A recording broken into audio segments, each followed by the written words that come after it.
Mesdames et messieurs, bonjour. Nous sommes ravis aujourd'hui de recevoir à nouveau le professeur Alproba, qui va terminer un cycle de conférences sur les rapports Chine-USA. Alors, il y a eu une petite déviante, la dernière conférence au niveau de l'actualité, puisque nous avons poussé jusqu'à l'Ukraine. Le professeur a poussé son propos jusqu'à l'Ukraine, mais nous revenons pour clore ce chapitre, et dès l'an prochain, nous aurons de nouvelles aventures avec le professeur Audin.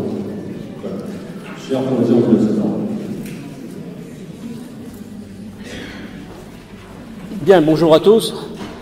Donc on a eu une séance sur l'Ukraine qui s'est intercalée, et donc on termine aujourd'hui les rapports entre la Chine et les USA, c'est-à-dire au fond savoir si le théorème de Thucydide va se réaliser ou pas.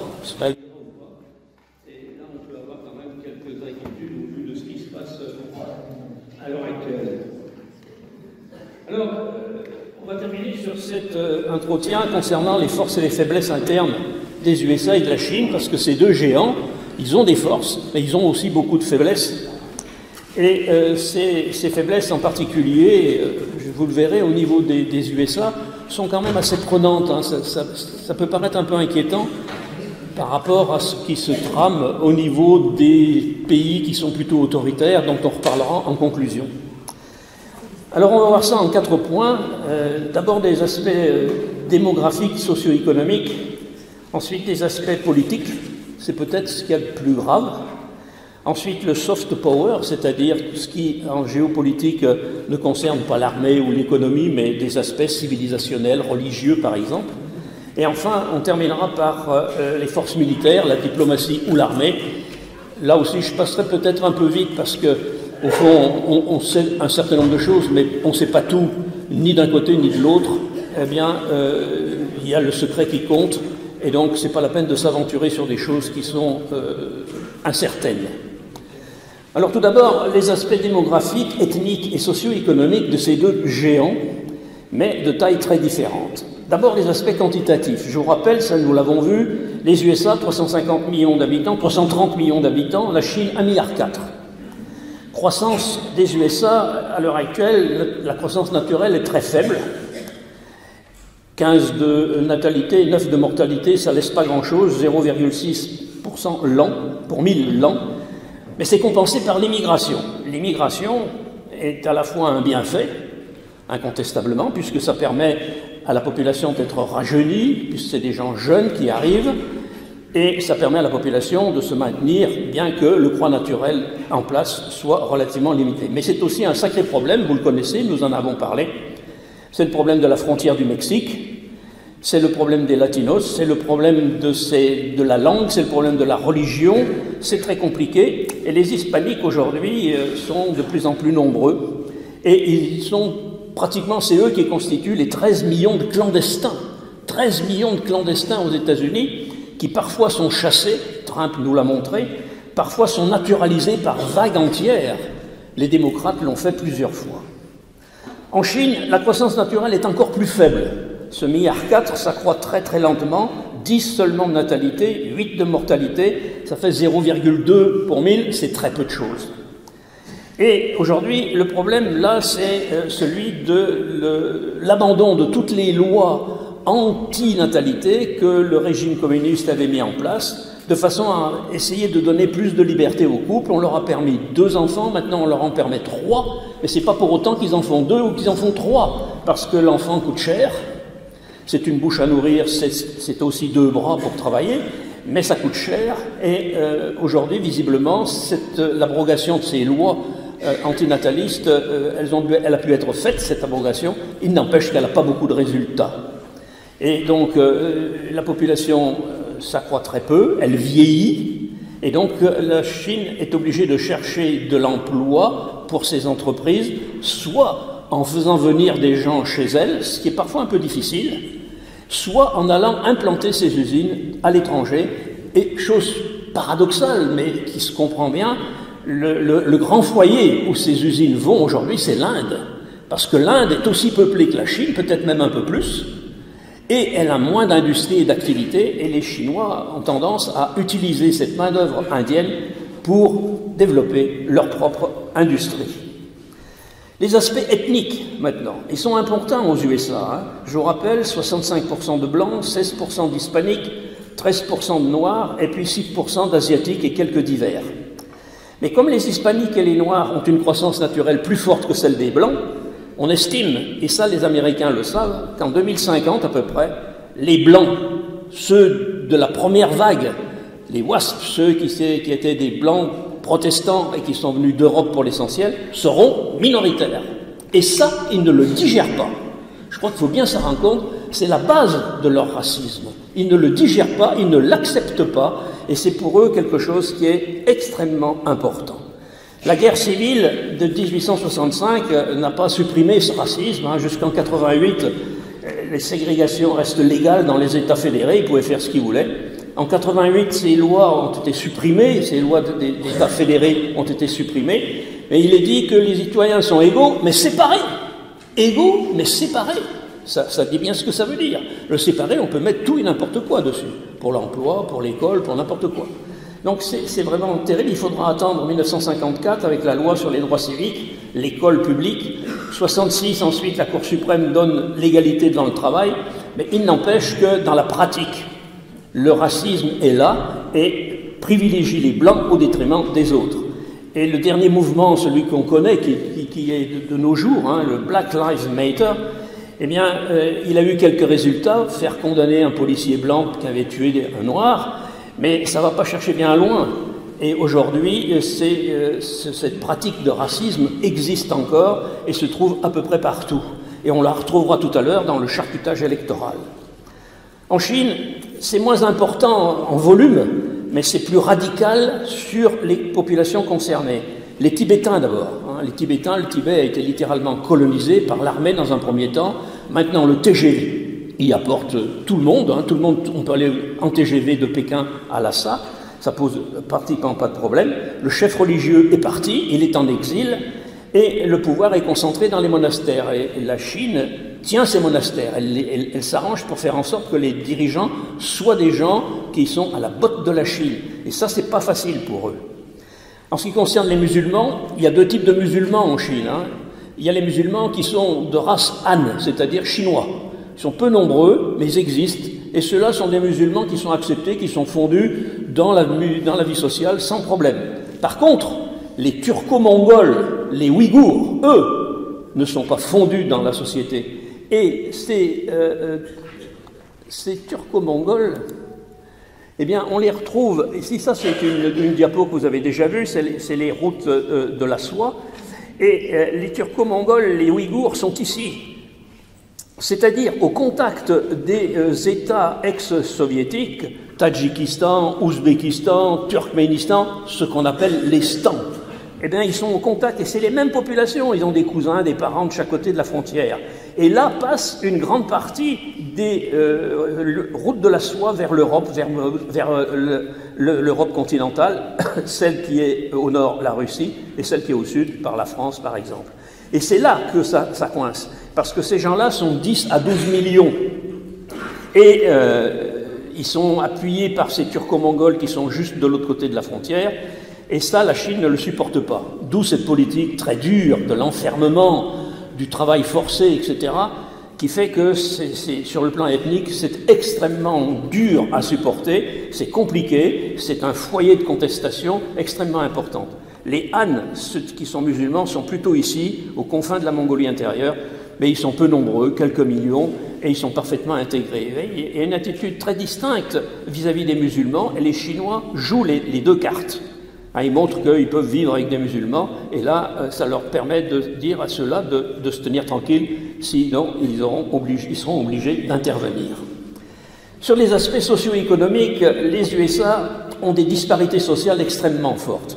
On estime, c'est une estimation, qu'il y a 47 millions de pauvres aux États-Unis. Ça veut dire quoi un pauvre aux États-Unis? Ça veut dire quelqu'un qui a droit à toutes les aides, qu'elles soient fédérales ou des États fédérés, pour la nourriture, pour aller à l'école, pour se soigner, etc. Ça, c'est très, très, très important. Et ça représente une masse d'argent colossal qui est distribué à ces 47 millions de pauvres. On estime autour de 100 milliards de dollars l'année. C'est quelque chose de très, très important. Alors, je vous ai mis une diapo pour voir un peu une chose curieuse.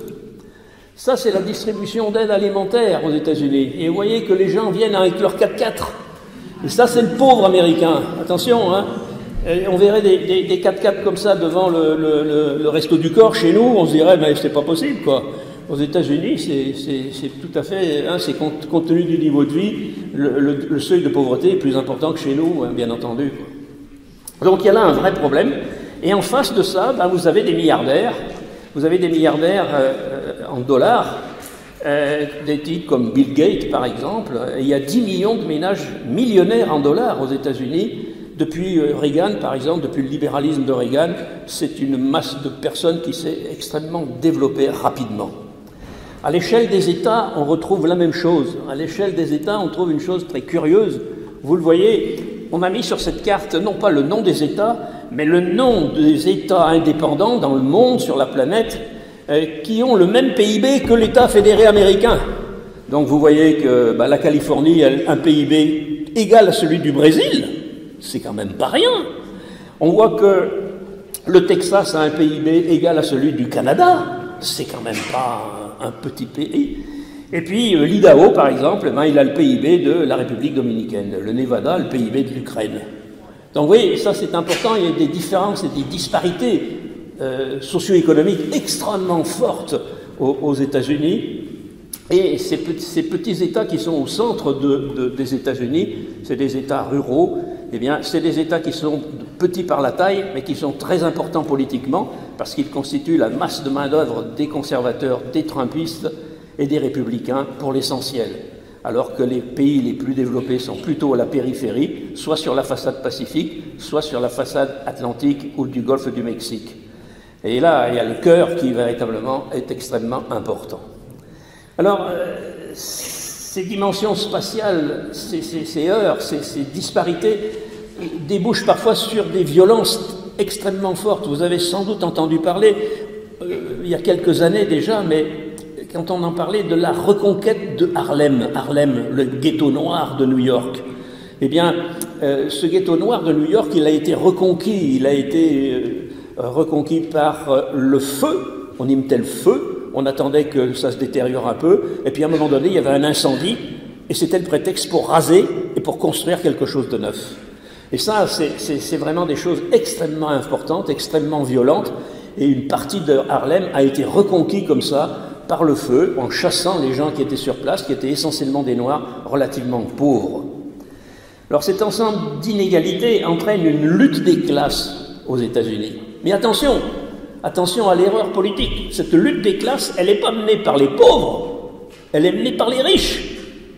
C'est pas la même chose. C'est le même résultat. Mais ce n'est pas les pauvres qui mènent la lutte parce qu'eux, ils n'ont pas les moyens pour le faire. Mais les riches sont là pour, au contraire, accentuer déjà leur position initiale. C'est le lobby des entreprises près des politiques, en supprimant toutes les limites au financement des élus.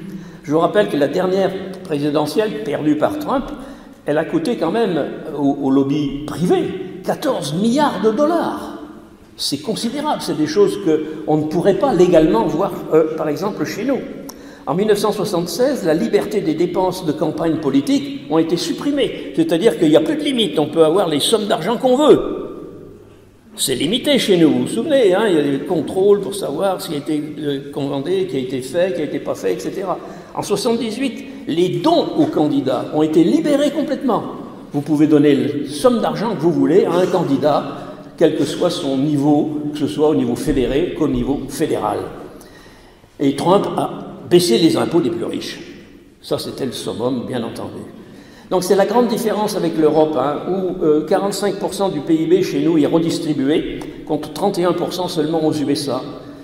Et le résultat, c'est qu'avec ces pauvres, quelle que soit leur couleur, eh bien l'espérance de vie baisse aux États-Unis. Elle n'est plus que de 73 ans aujourd'hui aux États-Unis, contre 82 chez nous. Là, ça se traduit physiquement, c'est-à-dire qu'on meurt plus jeune, parce que les conditions de vie sont extrêmement précaires. Alors en Chine, les contrastes sociaux sont importants, mais on a moins de statistiques, on a moins de données. On sait que ça existe, hein. On sait surtout qu'il y a des gens qui sont très riches et qui ont fait, qui font enfin qu'on retrouve dans l'actualité des fois, et pas toujours l'actualité heureuse, mais l'actualité judiciaire ou policière.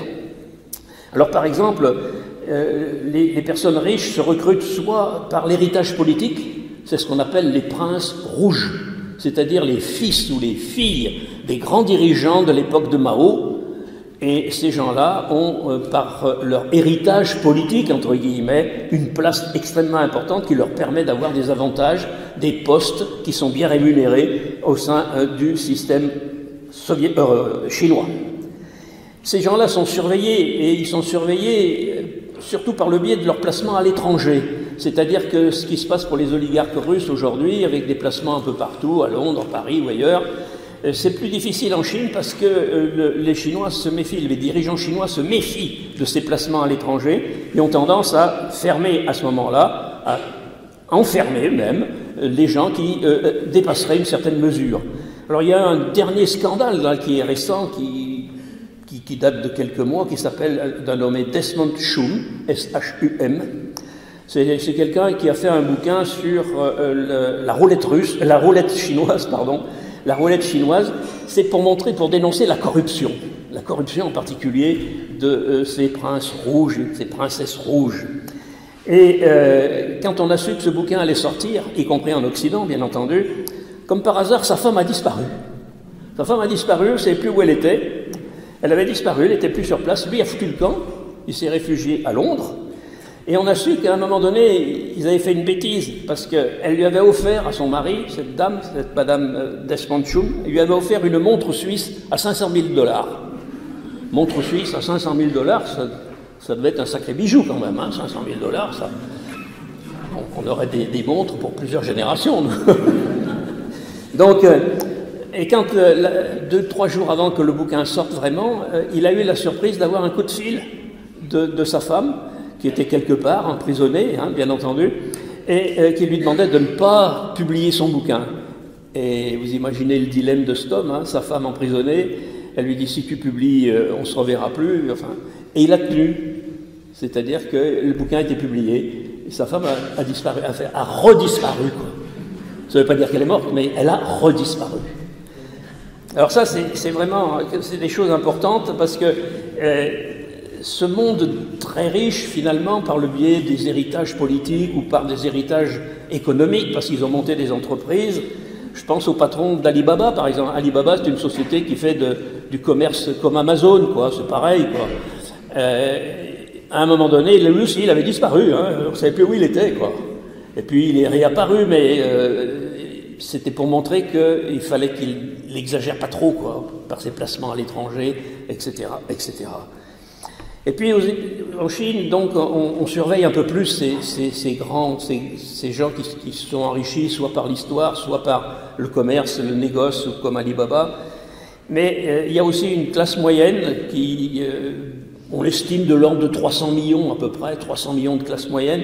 En gros, c'est des gens qui peuvent se payer un voyage à l'étranger. Et ça, il y en a quand même une quantité assez importante. Hein, ça fait à peu près 20% de la population, c'est pas négligeable. À côté de ça, il y a des pauvres. Les pauvres, ils sont peu étudiés, on a peu de documents, mais on sait qu'ils sont dans les campagnes, on sait qu'ils sont assez loin dans l'arrière-pays, ils ne sont pas près des grandes villes. Il y en a dans les villes, sous la forme de masse de manœuvres, qui travaillent pour 3 fois pas grand-chose, mais on n'a pas beaucoup de documents pour savoir à peu près ce qui se passe, hein, là-dedans. C'est pas toujours très facile.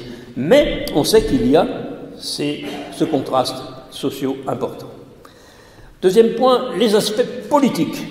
Les aspects politiques. Alors là, c'est un souci quand même un peu fort aux États-Unis. J'ai trouvé une formule qui m'a beaucoup plu, le fédéralisme américain en train de vaciller, point d'interrogation. Et c'est vrai que ce problème de la démocratie, son fonctionnement aux États-Unis, pose quand même un sacré problème à l'heure actuelle. Je vous rappelle la Constitution 1787, avec des influences françaises et anglaises, hein, ça s'est bien passé, une démocratie sous surveillance avec des contre-pouvoirs un peu partout, hein, à l'échelle des États fédérés comme à l'échelle de l'État fédéral. Dans cette Constitution, c'est le pouvoir législatif qui est mis au premier plan, alors que chez nous, on met toujours le pouvoir exécutif en avant. eux, ils mettent le pouvoir législatif. Hein. C'est soit les assemblées, un congrès, un sénat, c'est vrai au niveau de l'État fédéral, c'est vrai au niveau de chaque État, selon des règles qui sont à peu près semblables. Hein. On trouve à peu près ça presque partout. Et puis, vous avez à côté de ce pouvoir législatif, avec ces deux chambres, vous trouvez le pouvoir exécutif qui est exercé soit par un président à l'échelle fédérale, soit par un gouverneur à l'échelle des États fédérés. Mais de toute manière générale, le pouvoir fédéral s'est renforcé tout au long des siècles passés, c'est-à-dire du XVIIIe, XIXe et début du XXe siècle, jusqu'en 1970. L'État fédéral s'est véritablement renforcé aux dépens des États fédérés jusque dans les années 70. Alors c'est le problème de la monnaie. L'État fédéral a pris en charge le système monétaire qu'il n'avait pas au début. Il a pris en charge le commerce international, il a pris en charge l'éducation, les droits civiques, il a pris en charge les espaces naturels qui sont extrêmement importants, les parcs. Et depuis le New Deal, avec l'intervention économique, ça s'est accentué, les grands travaux, les lois urbaines, ça dépend de l'État fédéral. Après 1970, les républicains s'inquiètent de cet État fédéral de plus en plus fort, de plus en plus omniprésent. Et ils organisent la résistance au pouvoir fédéral. Et ils y sont arrivés. Les États fédérés ont regagné petit à petit un certain nombre de pouvoirs.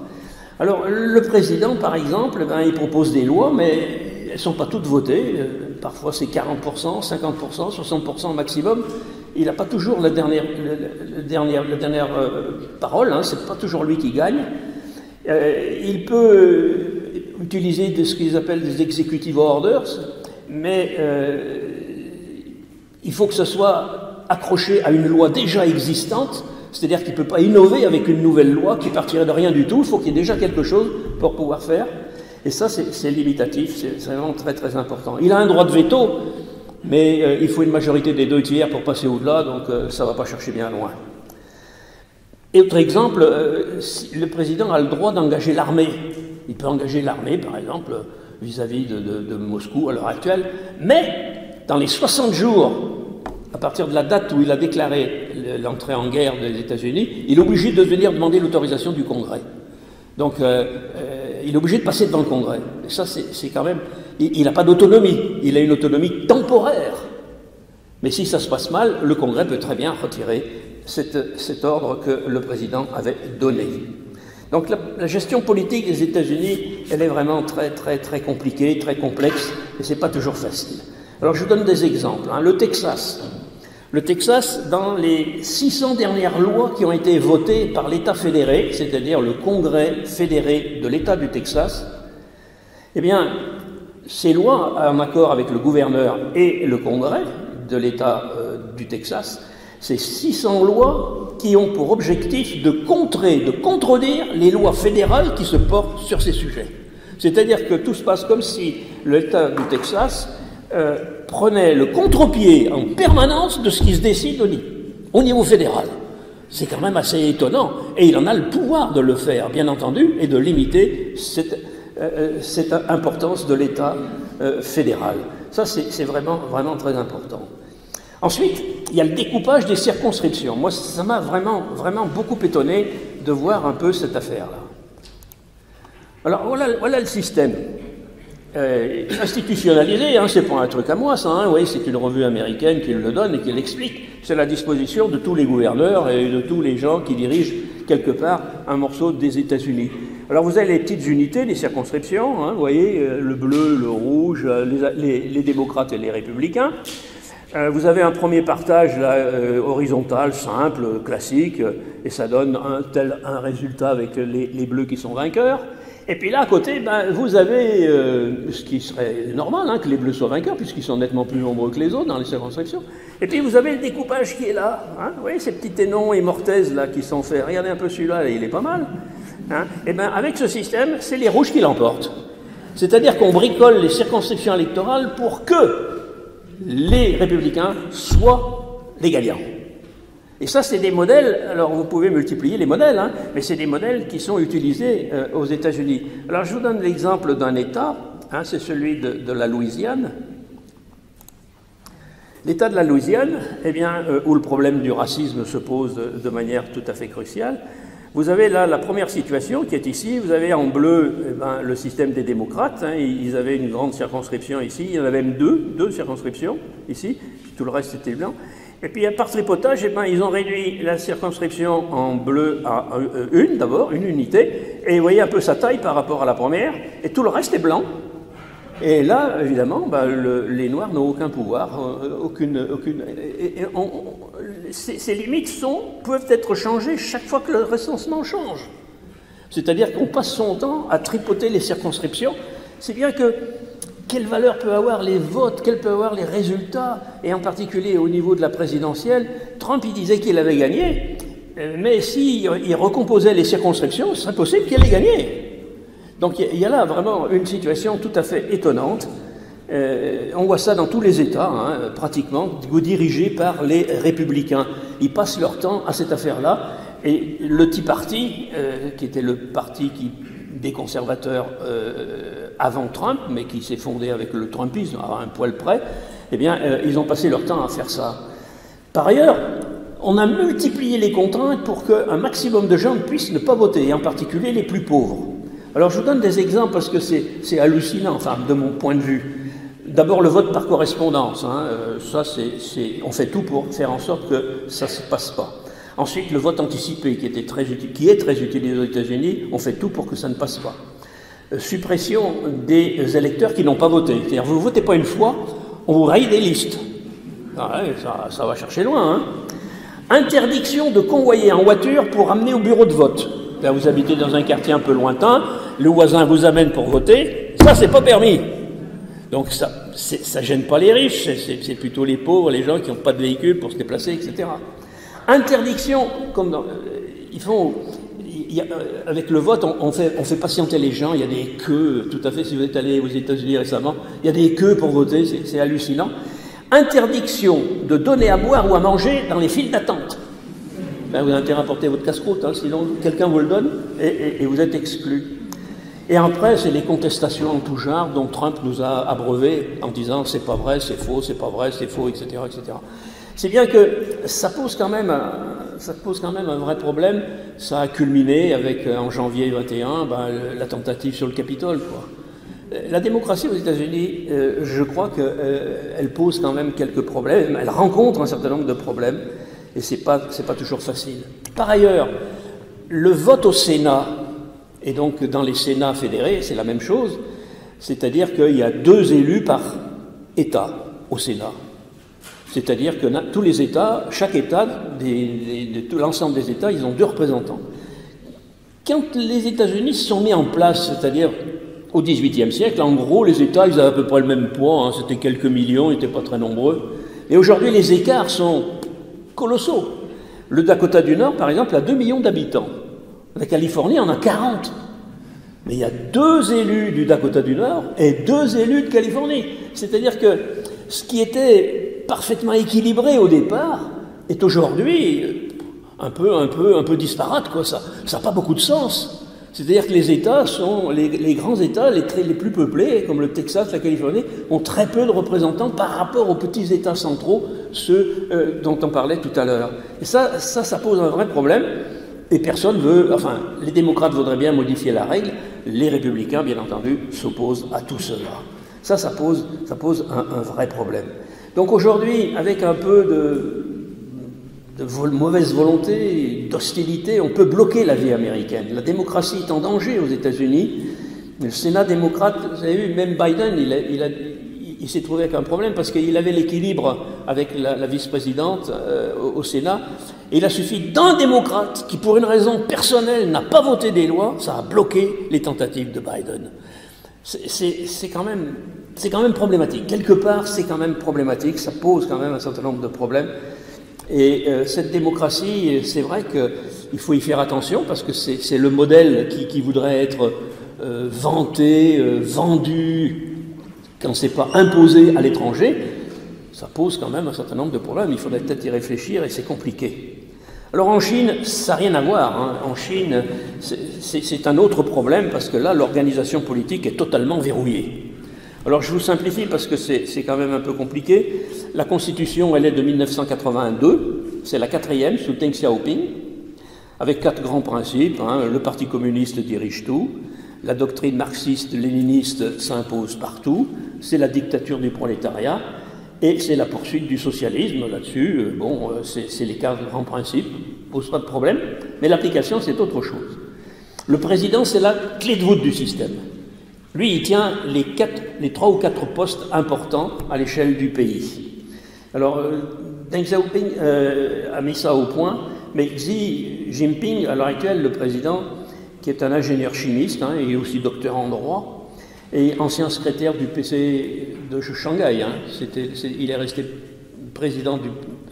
secrétaire général du PC à Shanghai pendant de nombreuses années. C'est là qu'il s'est formé politiquement, véritablement.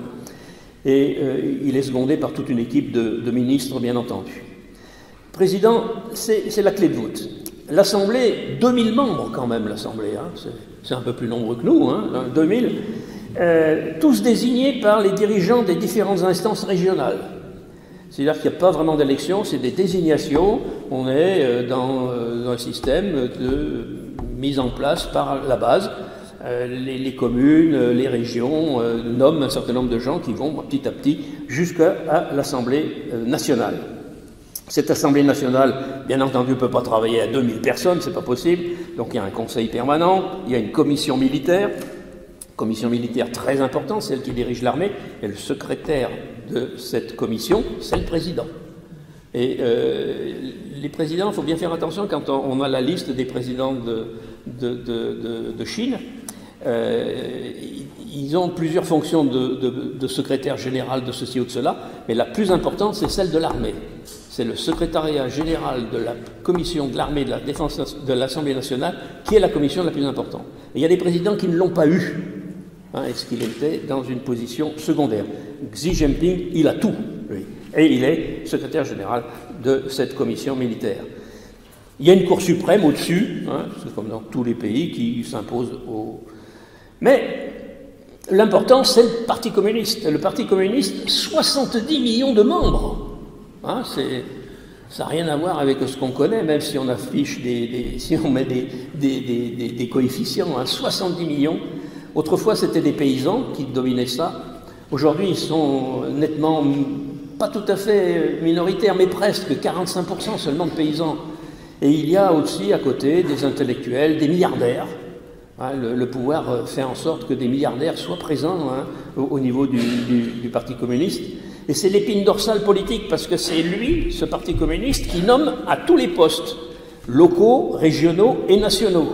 C'est-à-dire que le Parti communiste se réunit avant l'Assemblée nationale, et c'est lui qui propose les textes, les personnes.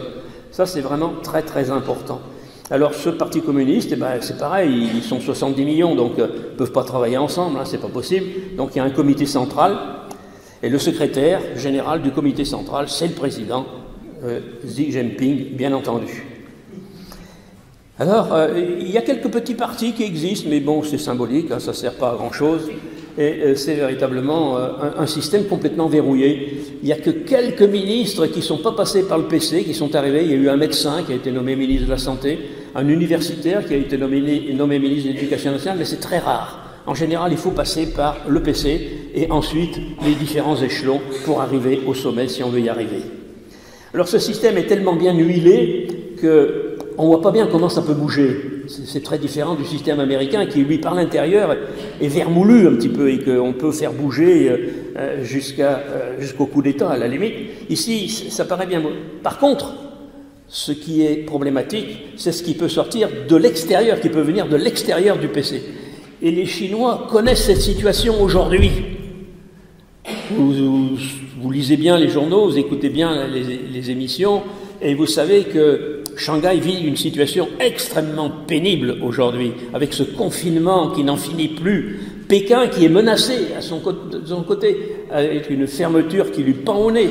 Et c'est tellement difficile qu'il y a des émeutes, il y a des réactions violentes parce que les gens ne tiennent plus, littéralement. Ils ne peuvent pas sortir de chez eux, On ferme les portes en bas. Je ne sais pas si vous l'avez vu, ça, mais on verrouille les portes des immeubles. Donc et n'est pas question de sortir pour faire pisser le chien, hein. C'est vraiment très dur. Et c'est des situations comme ça qui peuvent conduire à des explosions. C'est des situations. Le système ne bougera pas par l'intérieur. Il est trop bien verrouillé. Les gens, 70 millions de partis communistes, il y a forcément des gens d'autres familles qui en font partie, etc. etc. C'est tellement verrouillé que ça ne bougera pas, à la différence de ce qui se passe aux États-Unis. Tandis que là, quelque chose qui vient de l'extérieur, ça peut faire. C'est quelque chose. Et aujourd'hui, le pouvoir chinois est quand même un tout petit peu inquiet parce qu'il s'est tellement avancé sur cette règle du zéro Covid qu'il ne sait pas comment en sortir finalement. Parce qu'il ne résout pas le problème. La pandémie, elle se développe. Et s'il abandonne maintenant, ça montre qu'il s'est trompé. Donc c'est une situation qui est vraiment pas facile. Donc ça peut faire bouger les choses. Vous voyez, ces deux géants, ils ont des faiblesses, hein, pas de même nature, mais ils ont des faiblesses chacun de leur côté. On ne sait pas celui qui, à un moment donné, connaîtra ses difficultés, hein, bien entendu. Troisième point, le soft power, c'est-à-dire les aspects civilisationnels, la culture, les médias, la religion. Il y a plein de choses qui font partie de cette hostilité entre les deux États. Alors, la religion aux USA, c'est pas vraiment une chose que les Américains, enfin en tout cas que l'État américain utilise pour lutter contre la Chine. La religion, elle est plutôt un problème interne aux États-Unis. Aux États-Unis, vous le savez, il y a c'est pas des sectes, mais enfin c'est des groupes religieux, évangélistes, pentecôtistes, qui sont extrêmement agressifs et qui convertissent les gens avec des temples sous tentes qui vont ici ou là. Et ça, c'est vraiment important, c'est à l'intérieur que ça se joue, parce que ces gens-là, ils finissent toujours par aller vers des conservateurs, vers Trump par exemple, et donc vers une politique un peu agressive à l'extérieur. C'est la clientèle du Tea Party, hein. Le Tea Party, il s'alimentait là-dedans, hein, bien entendu, mais ça ne va pas chercher au-delà, hein, ça reste cantonné. Ces gens-là, ils travaillent après dans chaque pays, ils sont au Brésil, ils sont ailleurs, mais aux États-Unis, ça ne va pas chercher bien loin. Par contre, en Chine, la religion est utilisée par un certain nombre de données qui sont importantes. Alors, la religion qui est prônée, c'est le taoïsme et c'est surtout le confucianisme. Vous devez faire attention que ce qui est mis en avant, c'est pour implanter les valeurs chinoises, les qualités chinoises prônées, soutenues par le confucianisme, à l'étranger. C'est ce qu'on appelle les instituts Confucius. Les instituts Confucius, il y en a 18 en France. Il y en a qui ont fait l'objet de fermetures, d'ailleurs, à l'étranger, en Allemagne par exemple, pas chez nous. Et ça rentre par les universités en général, et on y apprend la langue, on y apprend la calligraphie, on y apprend un tas de choses, hein. On y apprend la religion, mais on fait passer un certain nombre de messages à l'intérieur. Ce Confucius, il a vécu 5 siècles avant Jésus-Christ, et il y a plusieurs aspects qui ont été un petit peu polémiques, hein, sur sa doctrine. Au départ, c'était le respect des vertus, c'était un mandarin, hein, c'était le respect des vertus essentielles, l'humilité, droiture, l'effort, la lutte contre la corruption. Il avait lui-même lutté contre la corruption en tant que mandarin, et ça plaisait bien, ça plaît bien véritablement au monde communiste. Ensuite, respect des traditions fondamentales. Cet aspect-là, Mao ne le sentait pas bien, parce que bon, lui, il n'était pas pour le respect des traditions fondamentales, il voulait bousculer un peu la société. Par contre, le confucianisme, c'est le respect de la hiérarchie. Famille, État, entreprise. Alors ça c'est intéressant pour les communistes chinois. Alors, 2010, c'est pas vieux, hein, Pékin a créé le prix Confucius de la paix. Prix Confucius de la paix. Vous n'en avez peut-être pas entendu parler, mais il faut se remémorer, on le reverra tout à l'heure, dans ce que veulent faire la Russie et la Chine, c'est-à-dire leur type de démocratie, leur type d'organisation internationale. Et ce type de prix, le prix Confucius de la paix, c'est pas autre chose qu'une version nouvelle d'un prix Nobel de la paix. Oui, petit à petit, on voit se mettre en place ces structures voulues par des régimes autoritaires par rapport à ce qui existe. Vous avez le prix Nobel de la paix, nous, on a le prix Confucius de la paix. Et ils ont joué fin, parce que le premier titulaire de ce prix, c'est un Taïwanais, un vice-président taïwanais, Liu Shan, qui avait tenté de conclure un pont entre Taïwan et le continent. Il avait fait une tentative pour faire en sorte que ça s'arrange. Alors lui, on lui a donné ce premier prix Nobel de la paix Confucius.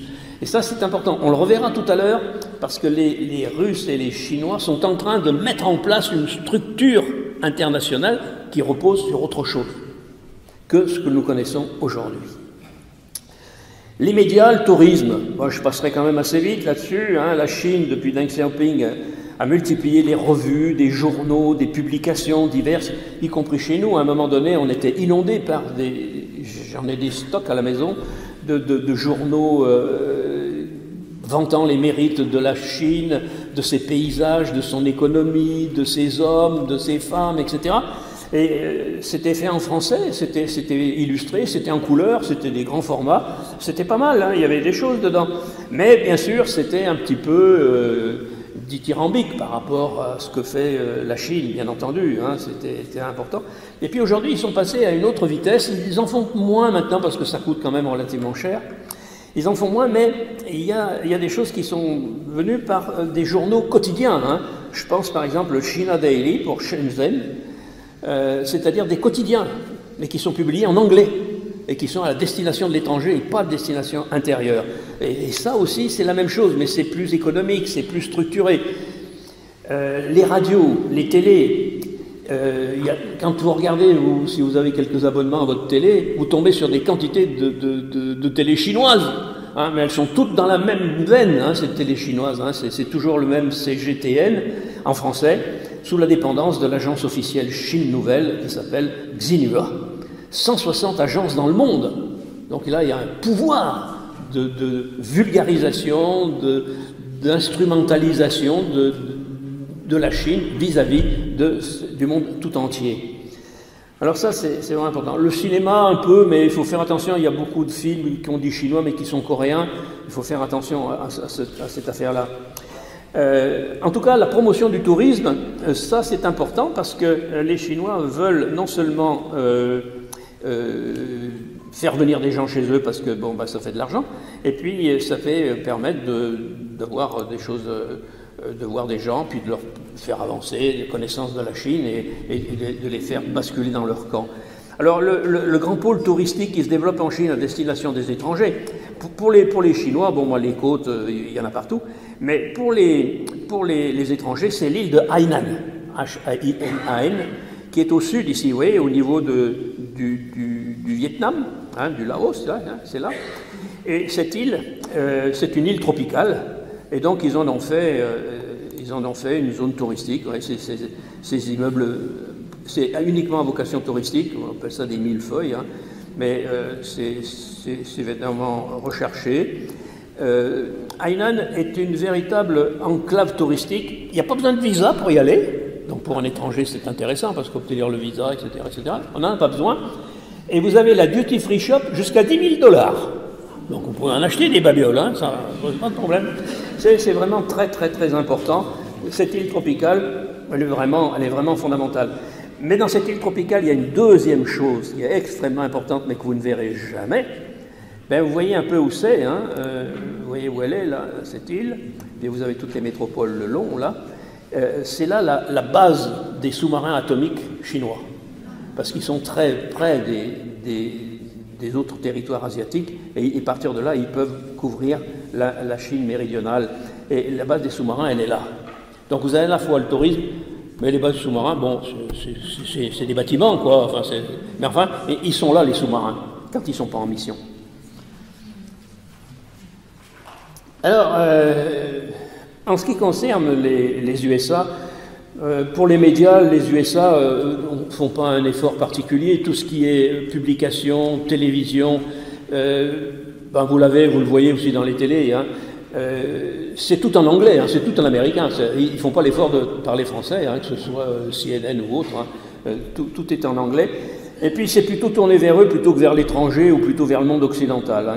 Il n'y a que les jeux vidéo qui peut-être pourraient être considérés comme un impact sur la population extérieure, mais j'y crois pas beaucoup. Comme le cinéma, c'est pareil, hein, c'est important, le cinéma américain, mais ils n'en ont pas fait un outil, hein, c'est quelque chose qui est privé, c'est pas l'État qui dirige ça, ça pose pas de problème particulier.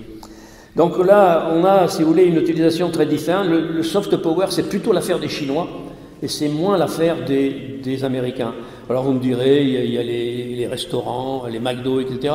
Mais enfin, de là à voir comme un soft power, je ne suis pas sûr, parce que de l'autre côté, on a l'équivalent. On fait très bien le nouvel an chinois dans les grandes villes où il y a des minorités chinoises, que ce soit sur la côte Pacifique ou la côte Atlantique, hein, c'est à peu près la même chose. Donc c'est plutôt le système politique américain qui me pose problème. Alors, je voudrais concrétiser ça autour de la comparaison de deux États, la Californie et le Texas. Ces deux États sont en train, aux États-Unis, d'offrir deux systèmes, de proposer deux types de solutions, deux types de pays américains, deux modèles sociaux, deux types de sociétés. C'est quand même tout à fait curieux. Ce sont deux États du Sun Belt, hein, c'est-à-dire que c'est des États du Sud.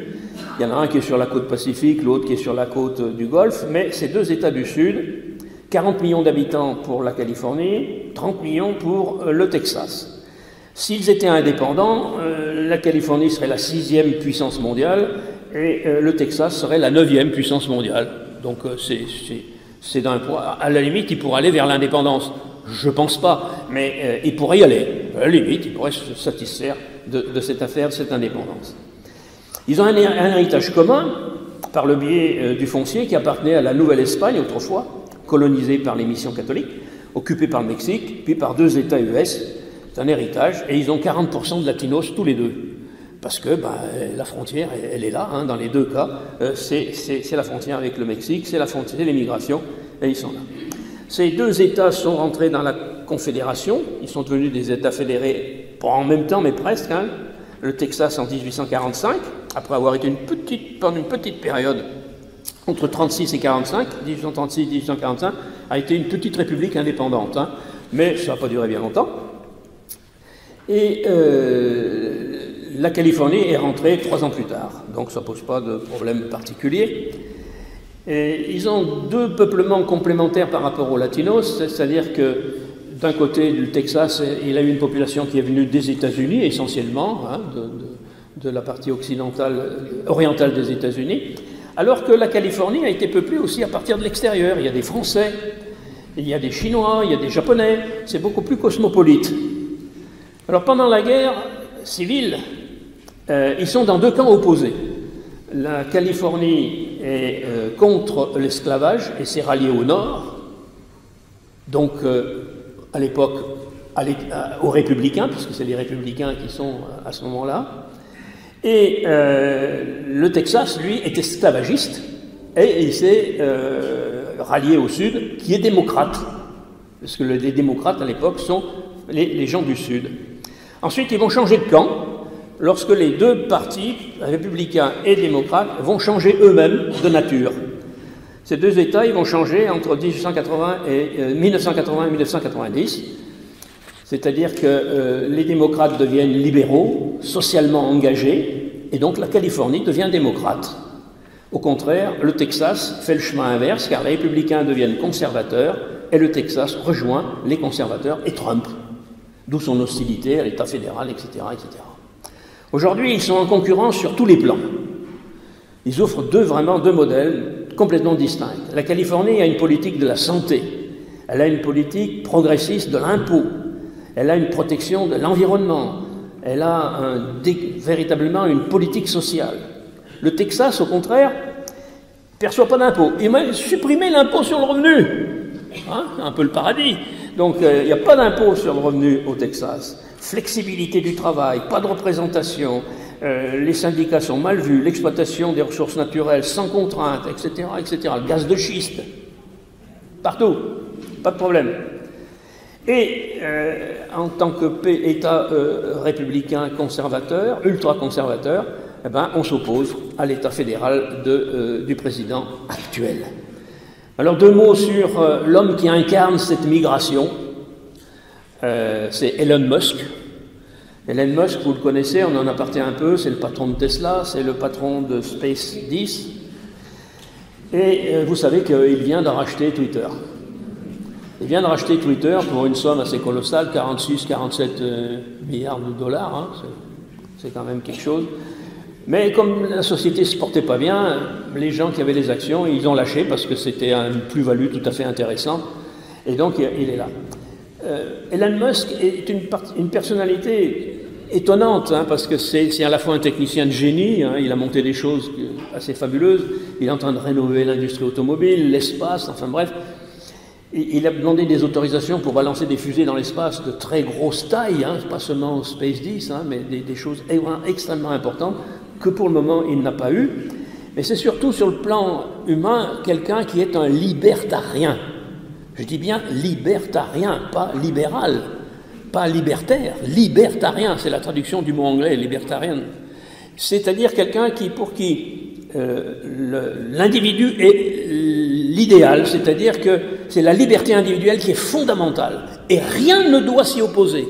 Donc pas d'intervention de l'État, pas d'intervention de quoi que ce soit, pas de censure. Ça peut poser problème pour Twitter. Ça peut poser problème pour Twitter. Ça, il est contre cette censure. Est-ce qu'il le fera? J'en sais rien. Il ne faut pas lui faire un procès avant qu'il ait pris le manche dans cette entreprise. Mais ça va dans ce sens-là. Alors on me dirait, mais les aspects sociaux? Oh, il a la réponse très facile. 1, fondation. 2, charité.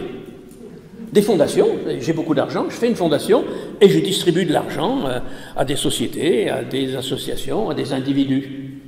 Vous voyez? Et contre l'intervention de l'État, c'est vraiment très important. Alors, il y en a quand même quelques-uns de ces libertariens qui sont quand même connus, que vous connaissez. Moi, j'en ai relevé quelques-uns qui m'étonnent toujours. C'est Clint Eastwood. J'aimais bien ces films. Je les regarde moins maintenant, parce que je me dis quand même, c'est quand même malheureux. Il a été maire de cette petite commune du Carmel quand on est allé en Californie. C'est pas qu'on a fait un pèlerinage chez lui, mais enfin, j'ai tenu à aller voir Carmel comment c'était fait, parce que c'était lui le maire. Mais en fait, bon, j'ai rien vu de particulier. Mais quand je sens qu'il est libertarien comme ça me pose problème. Rupert Murdoch, l'homme de la presse, libertarien aussi, un homme de puissance. Jeff Bezos, Amazon. Hein. Milton Friedman, l'économiste, vous savez, les Chicago Boys, ceux qui avaient entraîné le Chili dans la liberté économique et compagnie. Milton Friedman était libertarien. C'est quand même assez étonnant de voir ces gens-là. Donc ils ont un pouvoir, ils ont une richesse qui est fabuleuse. Et ils en veulent de plus en plus, quoi. Alors je ne sais pas ce qu'ils en feront, mais ça peut poser un certain nombre de problèmes. Elon Musk, c'est sûrement une personnalité extrêmement intéressante, mais qui peut représenter un certain danger pour les États-Unis à un moment ou à un autre. Je ne sais pas comment ça va se passer, mais ça peut poser un problème. Alors, pourquoi il est intéressant pour les deux États? Parce qu'il était en Californie. Il était en Californie parce qu'il y avait les start-up, parce qu'il y avait les universités, les centres de recherche. C'était californien, tout ça. Et puis, la Californie démocrate va commencer à lui mettre des bâtons dans les roues quand il y a eu la pandémie. On lui disait, attention, il faut fermer ton usine, ou il faut ouvrir ton usine, ou il faut faire ceci, faire cela. Ça, il ne supporte pas. Et donc, il a déménagé de l'autre côté, à Austin. Et puis, il a emmené aussi son staff. Hein. Le staff de ces entreprises est parti aussi de l'autre côté. Alors, évidemment, il n'y a pas de syndicat, hein, bien entendu, hein, ça peut poser problème. En Californie, il y a des syndicats. Au Texas, c'est pas obligatoire, hein, bien entendu. Alors, je ne sais pas. Certains disent les États-Unis colossent au pied d'argile. Peut-être un peu exagéré. Mais véritablement une situation délicate dans le cadre de cette lutte qui s'annonce ou qui se poursuit entre la Chine et la Chine aussi a ses problèmes. Et ça peut éclater pour une raison ou pour une autre. Aujourd'hui, il y a ça, il y a le Covid, mais demain, il peut y avoir autre chose. C'est quand même un sacré problème. Donc, il y a là des situations délicates. Dernier point, c'est l'armée, la diplomatie, les lieux d'affrontement potentiels hein, qu'on peut trouver sur ces différents États. Alors, je passe très vite, hein, parce que bon, les chiffres sont les chiffres, mais on n'est pas sûr des chiffres hein, là-dedans.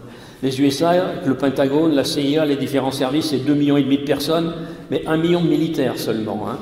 C'est une armée de métier, avec ses écoles, avec ses lois, ses bases un peu partout dans le monde. Et bien souvent, quand il y a un problème militaire, le volontariat ne suffit pas, il faut déclencher la conscription, ce qui est toujours un problème aux États-Unis. Les États-Unis, au départ, étaient plutôt isolationnistes, ils étaient plutôt chez eux, hein, c'était la doctrine Monroe du début du 19e. Et puis à la fin du siècle, fin du 19e, ils se sont engagés contre l'Espagne pour Cuba, pour Porto Rico, pour les Philippines, etc. Ils se sont engagés pendant la Première Guerre mondiale, 1917, vous vous souvenez peut-être de ça, vous avez entendu parler. Et puis il y a eu 1941, Pearl Harbor, et puis la Deuxième Guerre mondiale. Ils ont eu jusqu'à 9 millions de soldats, hein. 1 million aujourd'hui, 9 millions à la fin de la Deuxième Guerre mondiale. Oui, l'effort est quand même assez distinct. Et puis toute une série de guerres qui se sont mal terminées, le Vietnam, la Corée, l'Afghanistan, le Moyen-Orient. Ça s'est mal terminé parce que les objectifs n'étaient pas clairs, on voulait imposer la démocratie, on luttait contre des dictateurs, mais on n'y est jamais arrivé finalement à installer quoi que ce soit. Et ça a déclenché des mouvements enfin, des gens qui étaient mal à l'aise par rapport à ces défaites, ou c'était ressenti comme des défaites, et ça, c'est pas toujours très simple. Alors bon, ils mènent quand même une politique pour la dissuasion nucléaire, hein, ils ont 10 sous-marins qui sont opérationnels, mais les Chinois en ont autant, ils en ont 10 aussi, hein. Sur l'espace, ils essaient aussi de faire en sorte qu'ils se maintiennent à un bon niveau, mais ils ont exclu les Chinois de la station spatiale, et les Chinois, ils sont en train de monter la leur, c'est-à-dire qu'on a 2 stations spatiales, c'est-à-dire qu'on retombe sur le problème qu'on disait tout à l'heure, le prix Nobel de la paix, ils en font un, et puis ils font une station internationale de l'espace, à eux, en concurrence avec celle qu'on a déjà, ce qui coûte très cher, c'est déjà très cher la station internationale, mais quand il y en a 2, c'est encore plus cher, bien entendu.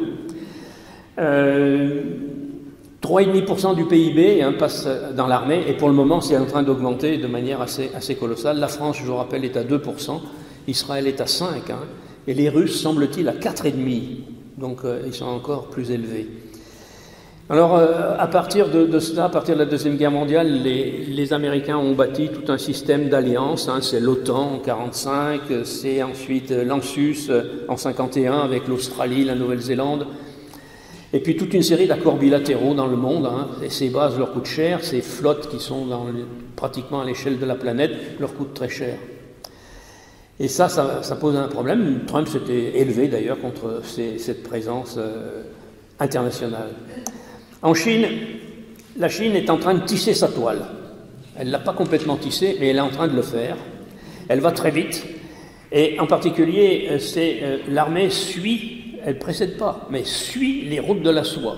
C'est-à-dire que l'armée vient pour protéger ces routes de la soie, et avec des objectifs qui ne sont pas seulement commerciaux, mais qui sont aussi à la recherche d'alliés, de ressources naturelles, etc. Et ça, c'est une espèce de marche en avant du monde chinois. Et ça, c'est vraiment très important. Ils ont, semble-t-il, 2 millions de Chinois sous les drapeaux. 2 millions, le double des États-Unis. Ils ont aussi le même nombre de sous-marins. Et surtout, ils ont, semble-t-il, une flotte de guerre plus importante que celle des États-Unis.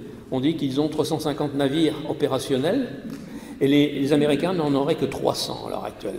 C'est-à-dire qu'ils ont une puissance de feu supérieure sur les mers à celle des États-Unis. Alors, il faudrait comparer porte-avions contre porte-avions, enfin, il faudrait tout faire pour avoir quelque chose d'aplomb, mais c'est vraiment, véritablement, un pouvoir qui monte au point de vue militaire très important et qui égale au moins celui des États-Unis. Alors, je vous montre quelques effets de ces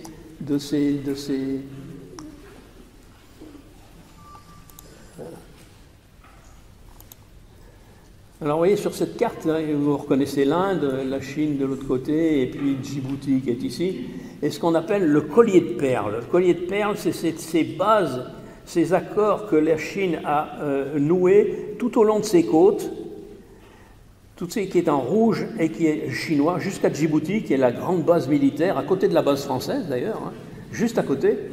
Et c'est le collier de perles, ce qu'ils appellent le collier de perles, et qui leur permet d'avoir des assises maritimes et un œil sur les océans à travers ces bases et ces lieux sur lesquels ils ont une mainmise, pas totale souvent, mais très important, et en particulier où ils peuvent installer des navires de guerre.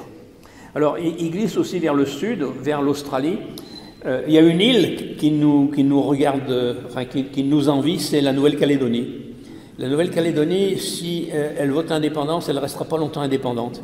Les Chinois vont la prendre très vite, pas seulement parce qu'il y a le nickel, mais parce que c'est une base au sud extrêmement importante, juste en face de l'Australie. Et ça permettrait de tenir tous ces océans qui sont en bas. Alors pour le moment, ils sont sur les îles Salomon, mais c'est plus petit les Salomon. Et puis il y a des élections, et puis ils ne savent pas trop s'ils pourront rester. Tandis que s'ils arrivaient à avoir la Nouvelle-Calédonie qui est complètement au sud, ça serait intéressant. Et nous, comme on multiplie les référendums pour leur demander s'ils veulent rester français, on en a déjà fait 2. Troisième, il veut les rempardir, il y en a marre, on ne veut plus voter, et on veut être indépendant. Mais les Chinois seront là, et ça les intéresse beaucoup, cette île. Donc ils sont à Djibouti, à côté de nous, et ils seront peut-être demain à côté de nous aussi, ou à la métroplace, en Nouvelle-Calédonie. Donc, il y a là une situation, au point de vue militaire, qui est quand même, qui attend à s'équilibrer, disons. Les États-Unis avaient une avance, et la Chine grignote petit à petit cette avance, avec ses antennes un peu partout à l'échelle de la planète. Alors, les lieux d'affrontement potentiels entre les USA et la Chine, si le théorème de Thucydide se réalisait, il y en a une pelletée, on pourrait rester 8 jours là-dessus, hein, mais je résume simplement. Le premier lieu où c'est Taïwan et la Corée. La Corée, parce que la Corée du Nord, il y a encore un dirigeant là, donc, que personne ne maîtrise, hein, il est capable de faire tout et n'importe quoi.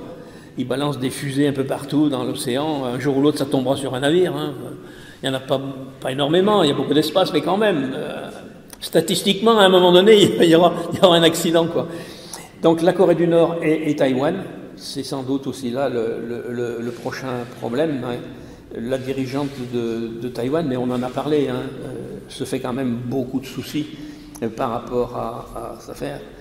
Et elle investit dans les semi-conducteurs, hein, mais elle n'investit pas en Chine, hein, elle investit au Japon, elle investit aux États-Unis, elle investit un peu en Europe, mais pas beaucoup.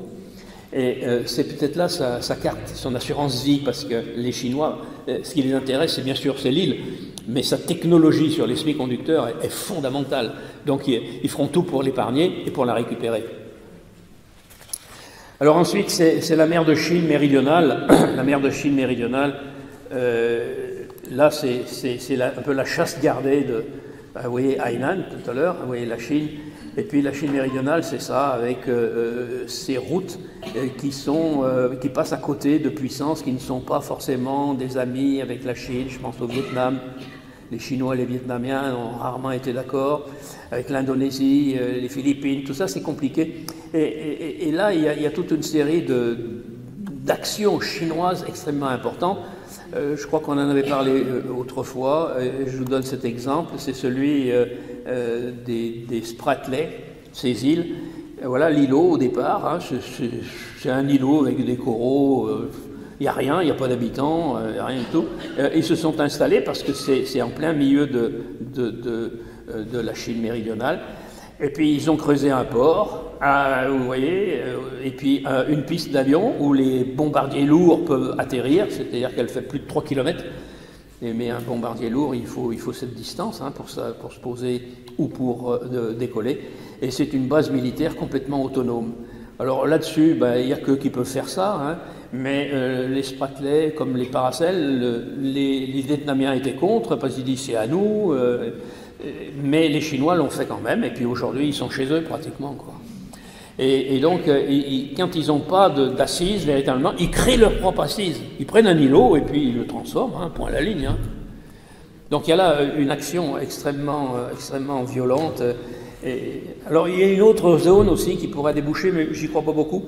C'est les confins de l'Inde et du Tibet, avec le Bhoutan, le Pakistan.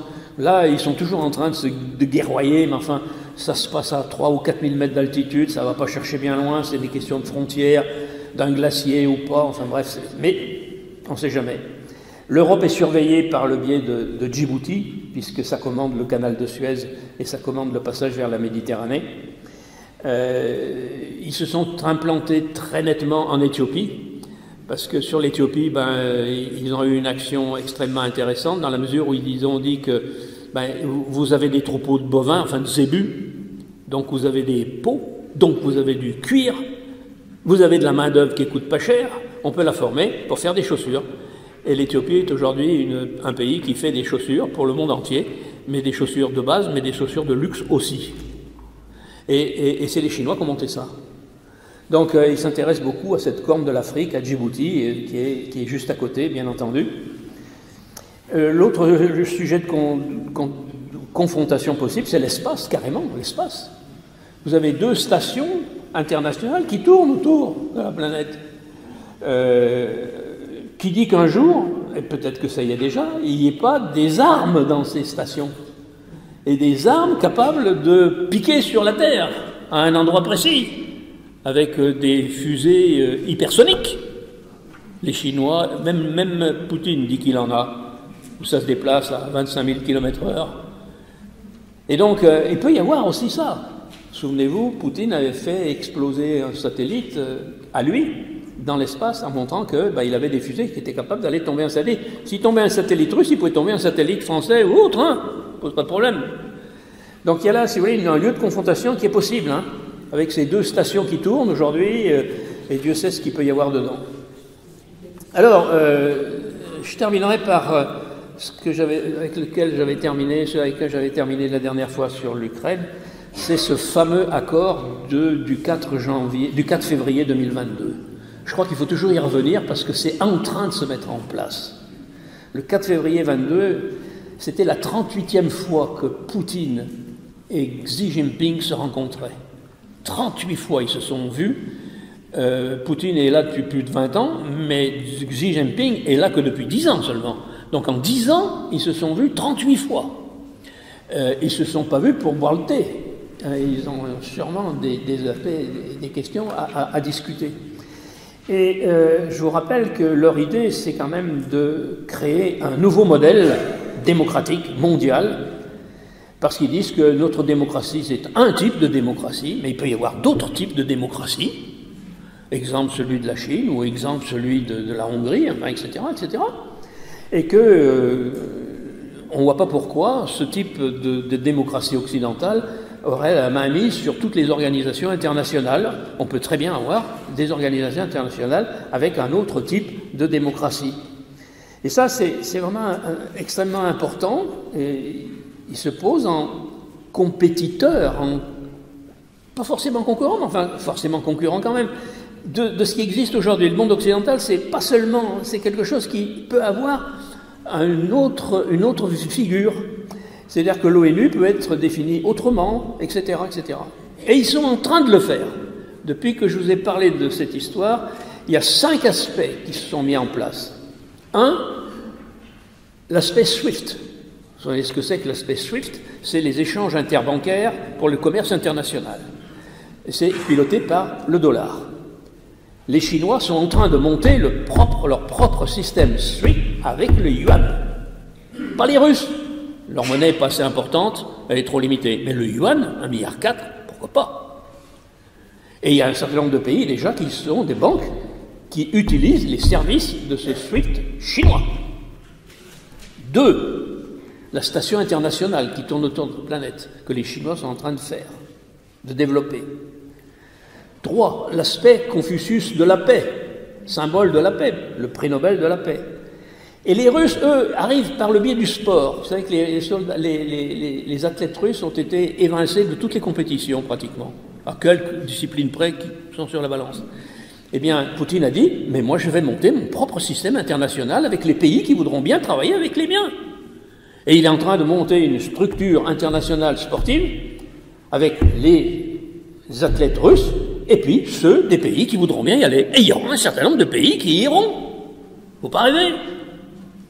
Alors ça posera un certain nombre de problèmes. Les Chinois, je ne sais pas ce qu'ils vont faire. Enfin, tous les pays, ils auront à se poser le problème. Donc vous voyez que il est en train de se mettre en place ce système-là. Et qu'un jour, on aura peut-être à choisir, nous aussi, à faire qu'est-ce qu'on fait, quoi.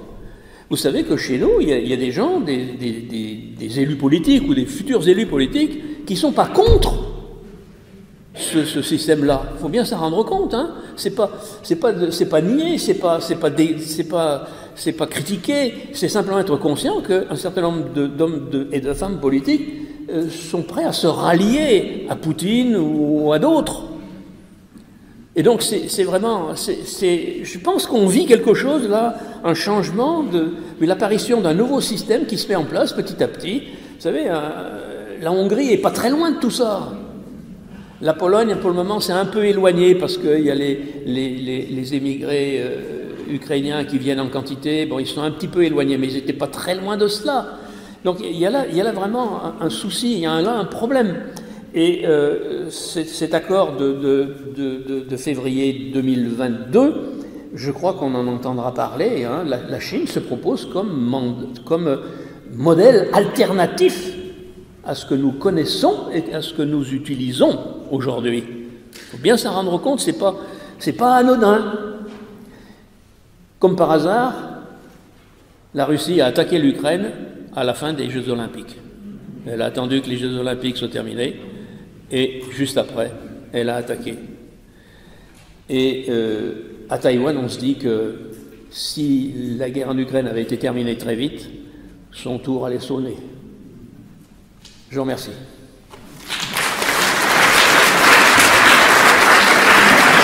Merci, professeur. Il y a certainement des questions dans la salle. S'il vous plaît, monsieur. Ma question est la suivante. Actuellement, on parle beaucoup de l'avortement et du refus de certains Américains de maintenir la loi pour l'avortement. Dans quel système ça s'inscrit? Est-ce que c'est les religieux qui sont en avant ou est-ce qu'il y a des manipulations? Comment pensez-vous? Oui, alors, cette affaire de la loi sur l'avortement qui a fait l'objet d'un pré-rapport à l'échelle de la Cour suprême, il est quand même ambigu. Il faut le regarder à plusieurs niveaux, je crois. Le principe, les religions, c'est vrai, sont contre ça, contre l'avortement, et les groupes les plus extrêmes encore plus, puisqu'on est allé jusqu'à tuer des médecins qui faisaient des avortements aux États-Unis. Mais on pourrait s'étonner de cette affaire-là, parce que les groupes ethniques qui ont le plus de natalité et qui vont voir leur natalité augmenter si l'avortement disparaît, c'est les hispaniques et c'est les noirs. On se dit, mais attends, ils marchent sur la tête, puisqu'ils veulent freiner cette croissance, et puis ils leur donnent un outil pour le faire. En fait, c'est pas ça. En fait, c'est que ceux qui utilisent l'avortement, c'est les femmes blanches. Et si elles n'ont plus le droit d'avorter, il y aura plus d'enfants blancs qui naîtront. Et donc, ils espèrent par là même remonter le niveau de natalité des blancs par rapport aux autres. Vous voyez un peu. C'est quand même assez curieux tout ça. C'est des paris qui sont risqués à mon avis, parce que, vous savez, quand vous avez des difficultés sociales, des fois, l'avortement, c'est pas un choix vraiment que vous avez. Et donc, je pense qu'ils se plantent les uns et les autres là-dedans, et qu'il ferait mieux de laisser courir cette loi et de la laisser telle qu'elle, parce qu'ils peuvent aboutir à l'effet inverse de ce qu'ils espèrent. C'est mon point de vue. Mais ça va être des luttes qui seront très difficiles. Mais ils ont une telle majorité à la Cour suprême qu'ils peuvent le décider du jour au lendemain. Mais ça va être une guerre importante, parce que il y a des États fédérés qui continueront de l'appliquer, et il y a des États fédérés qui l'interdiront, donc il va y avoir un déséquilibre, enfin bref, ça va être un bazar pas possible, quoi. Ils le supprimeront pas, ils ne pourront pas le supprimer complètement, les États fédérés vont le garder quand même.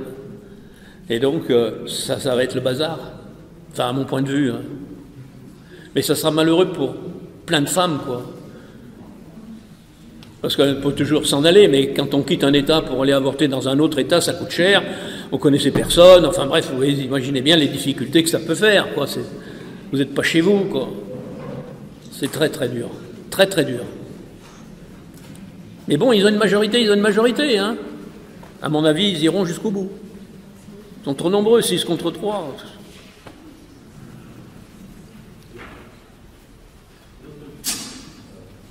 D'autres questions? Merci pour... Une